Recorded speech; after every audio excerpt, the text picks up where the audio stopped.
Former Biden family business associate says Joe Biden was, quote, the family business. Tony Bobulinski testified to the House Oversight Committee today in a closed-door hearing. The Biden family business was Joe Biden, period. Joe Biden was more than a participant in and beneficiary of his family's business. He was an enabler, despite being buffered by a complex scheme to maintain plausible deniability.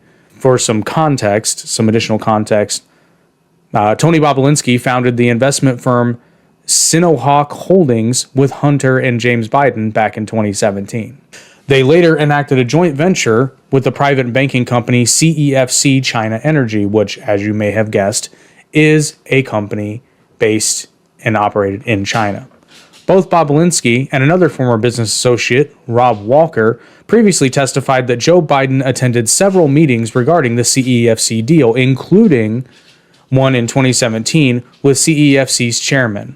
It is worth noting that during 2017, Biden was no longer serving as vice president of the United States after January, and therefore is probably why he was able to attend this meeting in person. However, I want us to put our thinking caps on for a moment. I don't have a thinking cap, so I'll use this cap to substitute for my thinking cap.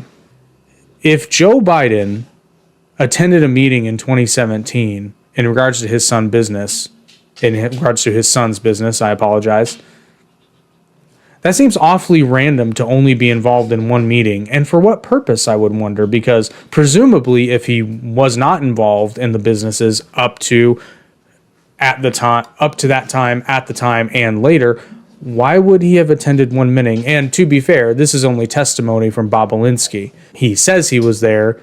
I'm not sure if they have physical evidence that he was in fact there, but based on what I've seen and kind of what I've inferred from context, I believe Biden was personally at the meeting because he could be there and not raise too many eyebrows.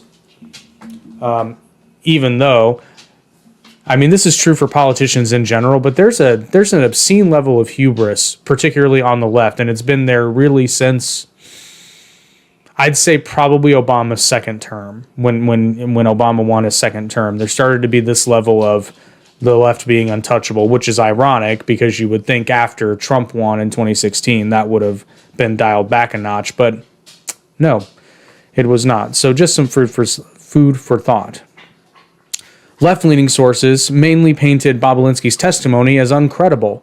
In fact, a New Republic with a strong left-leaning bias, according to All Sides News, which is where we get the bulk of our headlines from. The headline was, Republicans star Hunter Biden witness has a very shady past. And the article goes on to say, past transaction and ties to Trump world call his credibility into question. That is a quote. They actually referred to it as ties to Trump world. Your bias is showing.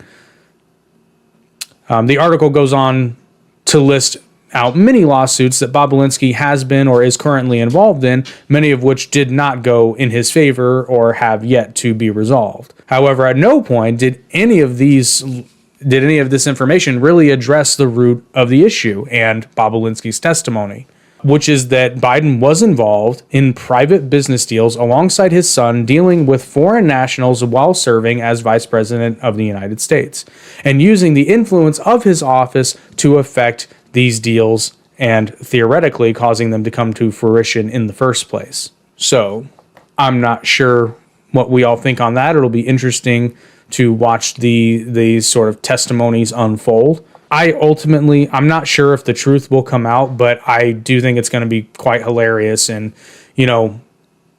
20, 30 years when all this comes to light because nobody cares anymore. Like, obviously, Joe Biden can't be prosecuted because in 20, 30 years he will not be around, or likely not be around. This is all going to come out eventually, and everybody's going to be like, I told you, but it's too late. It'll be too late then.